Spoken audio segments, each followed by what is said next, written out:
இந்த வீடியோவை நீங்க எவ்வளவு ஷேர் பண்றீங்களோ அப்பதான் நம்ம ராமநாதபுரத்தோட பழமையை நம்ம மீட்க முடியும்.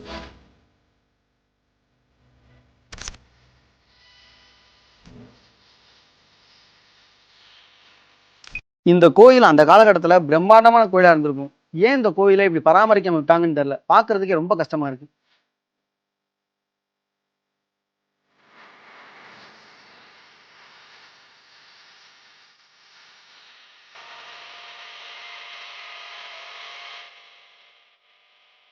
என்னங்க சிவனை தேடி வந்தேன், சிவனையை காணோம்.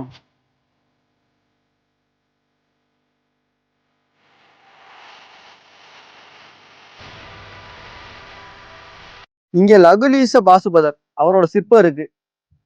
இதுல என்ன சிறப்புனா எல்லா கோயிலுமே இவர் அமர்ந்த நிலையில தான் இருப்பாராம். இந்த கோயில்ல மட்டும்தான் இவரோட சிற்பம் நின்ற நிலைமையில இருக்கு.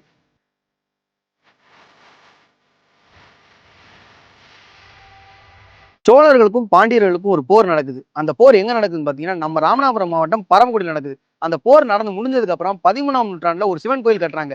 அந்த சிவன் கோயில் பராமரிப்பு இல்லாதனால இப்ப எந்த நிலையில இருக்கு அப்படிங்கிறத இந்த வீடியோல டீட்டெயிலா சொல்ல போறேன். ஸோ வீடியோ பார்க்கறதுக்கு முன்னாடி ராமநாத ஃபாலோ பண்ணிட்டு ஃபுல்லா பாருங்க. இந்த கோயில் அந்த காலகட்டத்துல பிரம்மாண்டமான கோயிலா இருந்திருக்கும். ஏன் இந்த கோயிலை இப்படி பராமரிக்காம விட்டாங்கன்னு தெரியல. பாக்குறதுக்கே ரொம்ப கஷ்டமா இருக்கு. இப்போ இந்த கோயில வேலை பார்க்க போறாங்கன்னு நினைக்கிறேன். இங்க உள்ள சிவனை வெளியே வச்சு சாமி கும்பிட்டுக்கிட்டு இருக்காங்க.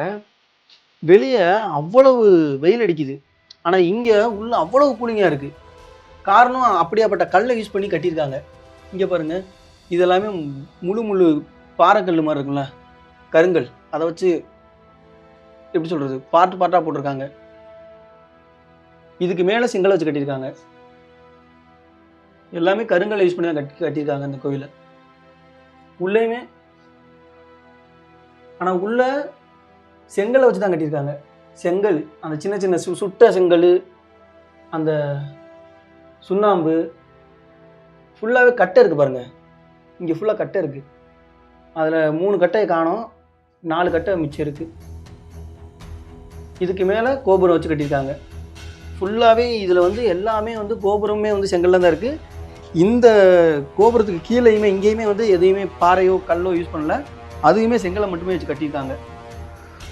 சாமி கும்பிடலாம் தான் அந்த கோயிலுக்கு வந்தேன். ஆனால் சிவன் இப்போ இங்கே இல்லை, வெளியே வச்சு சாமி கும்பிட்றாங்க. இந்த கோயிலை பார்த்தீங்கன்னா எனக்கு ரொம்ப பயமாக இருக்குது. ஏன்னா இந்த கல்லை வச்சுலாம் முட்டு கொடுத்து வச்சுருக்காங்க. இந்த தூண் எல்லாமே பாதி உடஞ்சிருச்சு. இந்த கருங்கலி விழுந்து கிடக்கு. இந்த கல் எப்போ வேணால் ஏன் மேலே விழுந்துரும் போல் அந்த மாதிரி இருக்குது. விழுந்தாலும் ஆச்சரியப்படுறதுக்கும் இல்லை.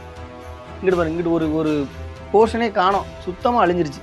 இதையே யாருமே எடுத்து பார்க்கலைங்கிறது எனக்கு இப்போ வர ஒரு வருத்தமாகவே இருக்குது. பழமையை நம்ம எப்பவுமே பாதுகாக்க தவறிடுறோம். இது எல்லாமே சாதாரண கல் இல்லை, பாண்டியர் கால கல்வெட்டுகள். கிபி 12-13ஆம் நூற்றாண்டு காலத்தில் ஸ்ரீ கோமர பன்மரான், சுந்தரபாண்டியன் போன்ற அரசர்கள் கோயிலுக்கு நிலத்தை தானமாக கொடுத்துருக்காங்க. அந்த நிலத்துல இருந்து வர்ற வருமானத்தை வச்சு கோயிலை தினமும் விளக்கறியணும் அப்படிங்கிறத கல்வெட்டுல தெளிவாக போட்டிருக்காங்க. அதுக்காக ஆடு பணத்தையும் கூட கொடுத்துருக்காங்க. மேலும் சுந்தரபாண்டியன் என்ற அரசர் ஒரு ஊருக்கு சுந்தரத்தோல் நல்லூர் அப்படிங்கிற பேரும் வச்சிருக்காரு. அதோட கணபதி, முருகன், நடராஜர் சிலைகளும் அந்த காலத்து சான்றா நமக்கு கிடைச்சிருக்கு. ஒரு காலத்துல இந்த கோயில் ரொம்பவே அமைதியா இருந்திருக்கு. ஆனா அந்த அமைதி ரொம்ப நாள் நீடிக்கல. சைவ மரபுகளை காப்பாற்றணுங்கிறதுக்காக போராட்டம். பாசுபதம், லகுலீச பாசுபதம், காலாமுகம், இந்த பிரிவுகள் எல்லாம் மோதி அந்த நேரத்துல ஒரு கொலை நடந்திருக்கு. அது சாதாரண சம்பவம் இல்ல, அது இந்த கோயிலோட வரலாறே மாத்திய ஒரு கொலை. பாண்டியர்களோட ஆதரவோட இந்த சம்பவம் நடந்தனால சிவபக்தர்களுக்கு ஒரு பயம் வந்துருச்சு. அதுக்கப்புறம் தான் இந்த கோயில் இந்த நிலைமைக்கு ஆயிருச்சுன்னு சொல்றாங்க. பாண்டியர்களும் சோழர்களும் மோதியதுக்கு அப்புறமா இந்த கோயில் மெதுவா மறைஞ்சிருச்சு. இன்னைக்கு அதன் சுவடுகள் மட்டும்தான் இருக்கு. அந்த காலகட்டத்தில் கோயிலுக்கு ரொம்பவே முக்கியத்துவம் கொடுத்துருக்காங்க நம்ம முன்னோர்கள். ஆனா நம்ம தான் அந்த கோயில்கள் எல்லாம் பராமரிக்காம பாதுகாக்காம விட்டுருக்கோம். அதனாலதான் அந்த கோயில்கள் எல்லாமே இந்த நிலைமையில இருக்கு.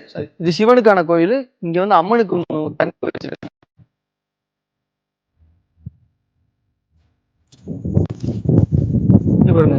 ஃபுல்லாவே கல்வெட்டு.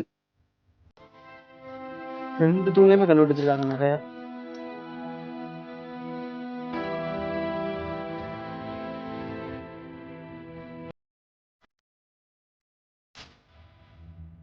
இங்க உள்ள சாமியுமே வெளியே வச்சுதான் சாமி கும்பிடுறாங்க. இதுல உள்ள கோபுரத்தை காணாம பாருங்க, ஃபுல்லாவே இருந்துச்சு.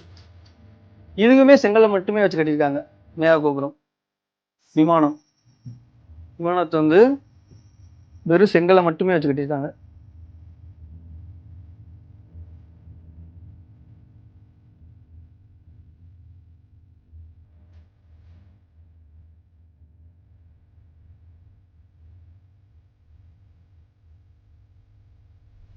இந்த கோயிலை சுற்றி ஃபுல்லாகவே வயக்காடாக தான் இருக்குது. வயக்காட்டுக்கு நடுவில் அமைதியான சூழலில் இந்த சிவன் கோயில் இருக்குது. உண்மையாகவே ரொம்ப அருமையாக இருக்குது. 12ஆம் நூற்றாண்டு 13ஆம் நூற்றாண்டுலாம் இந்த கோயில் இன்னும் நல்லா இருந்திருக்கும். ஏன்னா விவசாயம் வந்து அப்போ இன்னும் நல்லா பண்ணிக்கிட்டு இருந்த ஒரு காலகட்டம் அது. அப்போ வந்து இப்போ பார்க்கும்போது கொஞ்சம் வருத்தமாக இருக்குது. கோயிலோட செவத்தில் மரம் வளர்ந்து எவ்வளோ பெரிய தூர் பாருங்க, எவ்வளோ பெரிய தூர் வந்து பாருங்க. ஏங்க அப்பா, ஒரு மரம் இல்லை, எத்தனை மரம் பாருங்க.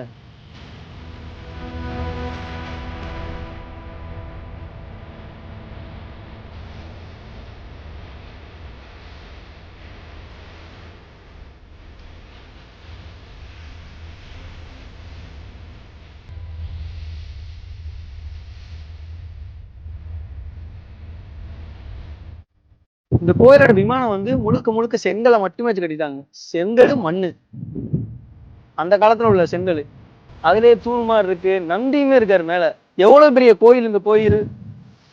இந்த கோயில்ல வேற என்னென்ன சுவாமி இருந்துச்சு எதுவுமே தெரியாம போயிருச்சு பாத்தீங்களா. இங்க பாருங்க, சிவன் நம்ம இப்ப வந்து போட்டோல பார்ப்போம்ல சிவன், அந்த மாதிரி தான் இருக்கு. முகம் தெரியல, சிவனா சித்தரான்னு தெரியல.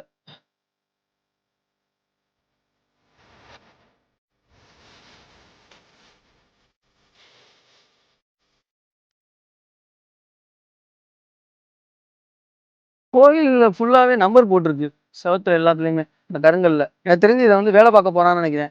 வேலை பார்த்தா ரொம்ப நல்லது, ரொம்ப கொஞ்சம் சீக்கிரம் பார்த்தா இன்னும் நல்லா இருக்கும். எனக்கு வந்து ஒரே ஒரு ஆசை தான், இந்த மாதிரி பழமையான கோயிலை வந்து புதுப்பிக்கும் போது கலர் கலரா பெயிண்ட் அடிக்கிறாங்க. அது வந்து இப்ப எப்படி சொல்றது, பழமையே இருக்க மாட்டேங்குது அந்த கோயில்ல.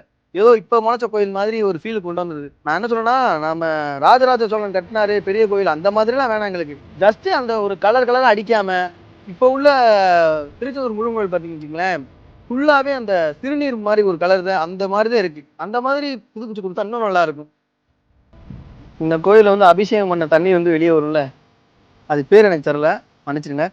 அதோட பாதி வந்து அங்க கிடக்கு, அதை எடுத்து கூட வைக்கிறதுக்கு இங்க ஆள் இல்ல. என்ன சொல்றதுன்னு எனக்கு தெரியல. இங்க பாருங்க, இங்க எவ்வளவு பெரிய ஒரு கருவேல மரம் பாருங்க, தூள். அது இதுக்கு மேல வெட்ட முடியாது, இனிமேல் இதை பிரிச்சதுக்கு அப்புறம் தான் வெட்ட முடியும்.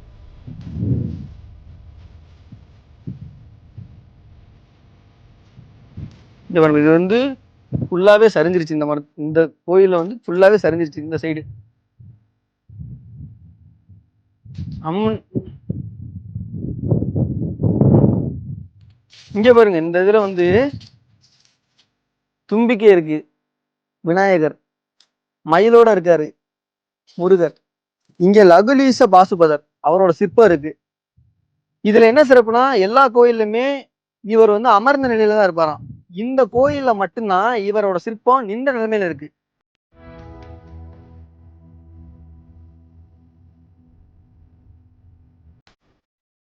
இதுவே இந்த கோயில்ல ஒரு மிகப்பெரிய சிறப்பு.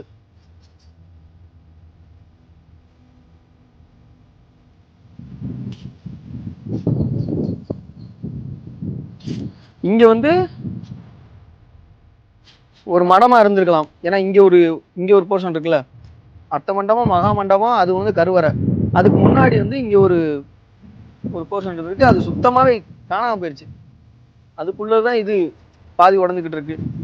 அதுக்குள்ள வேலை பார்த்தா இன்னும் நல்லா இருக்கும். இந்த நுழைவாயில்ல ஒரு சின்ன பார்ட் வந்து பிடிச்சிருக்கு.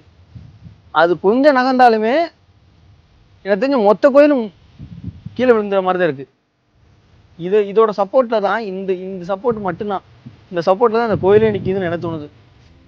இந்த ஒரு கல் விழுந்தா இது அப்படியே சரிஞ்சிடும், அது ஃபுல்லா அப்படியே விழுந்துடும். இந்த சிவன் கோயில்ல மட்டும் 8 கல்வெட்டுகள் கண்டுபிடிச்சிருக்காங்க.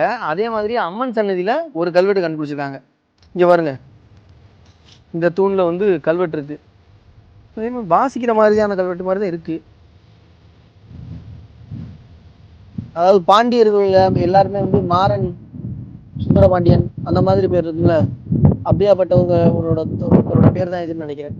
மாறன் இருக்கு, மாறன் தாரி கு, இந்த மாதிரி கல்வெட்டுகள்ல இந்த கோயில்ல நிறைய வரலாறு இருக்கு.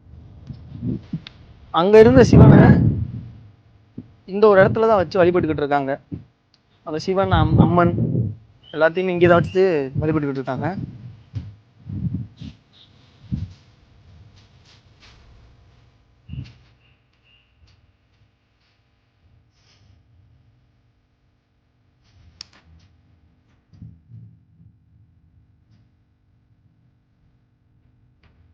நல்ல அழகான குட்டி சிவலிங்கம். அங்கே எந்த நிலைமையில் இருந்தாங்களோ, அங்கே எந்த திசையை பார்த்து எப்படி இருந்தாங்களோ அதே மாதிரி அப்படியே எடுத்து வச்சுருக்காங்க. இங்கே உள்ள சிவனாக இருக்கட்டும், இங்கே உள்ள அம்மனாக இருக்கட்டும், 2 பேர்த்தையுமே. அங்கிட்டு நம்ம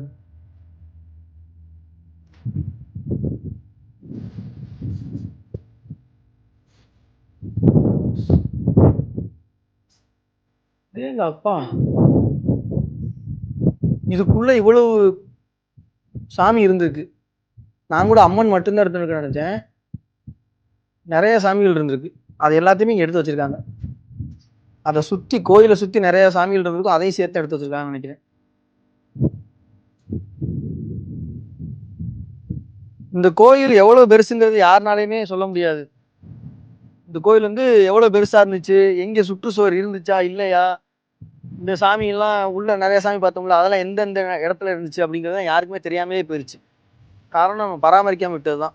இந்த கோயிலோட கரெக்டான லொக்கேஷன் இங்கே இருக்குது பார்த்தீங்கன்னா, இதை ஏன் சொல்கிறேன் கரெக்டான லொக்கேஷன்னா, நானும் இங்கே வந்து 2-3 டைம் வந்துட்டு திரும்பி போயிட்டேன். பாது தெரியாமலையோ இல்லை சிவன் அழைக்காமல் இருந்தாரான்னு தெரில, 2-3 டைம் வந்துட்டு போயிட்டேன். இந்த டைம் ஒரு 1/2 மணி நேரம் தேடினேன்.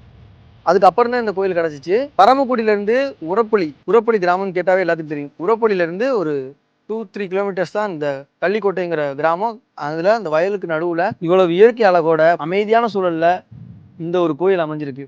ராமநாதபுரம் அல்லது பரமக்குடி வந்தீங்கன்னா இந்த ஒரு கோயிலை கண்டிப்பாக வந்து பாருங்கள். ஏன்னா இது பார்க்க வேண்டிய கோயில், நம்மளாம் தெரிஞ்சுக்கிற வேண்டிய ஒரு விஷயம். இந்த மாதிரி பழமையான கோயிலை உங்களுக்கு தெரியப்படுத்தணும், இப்படிலாம் கோயில் இருக்குது அப்படிங்கிறத உங்களுக்கு காட்டணும் அப்படிங்கிறதா ராம்நாத் டாக்கீஸோட ஆசை. அதே மாதிரி இந்த வீடியோவை முடிஞ்சளவு எல்லாத்துக்கும் ஷேர் பண்ணுங்கள். இந்த மாதிரி ஒரு கோயில் இருக்குங்கிறது எல்லாத்துக்கும் தெரியப்படுத்துங்க. இந்த வீடியோவை நீங்கள் எவ்வளவு ஷேர் பண்ணுறீங்களோ அப்போ தான் நம்ம ராமநாதபுரத்தோட பழமையை நம்ம மீட்க முடியும். நம்ம ராமநாதபுரத்தோட பழமை வரலாறு தெரிஞ்சுக்கிற நம்ம ராம்நாத் டாக்கீஸை ஃபாலோ பண்ணி வச்சுக்கோங்க.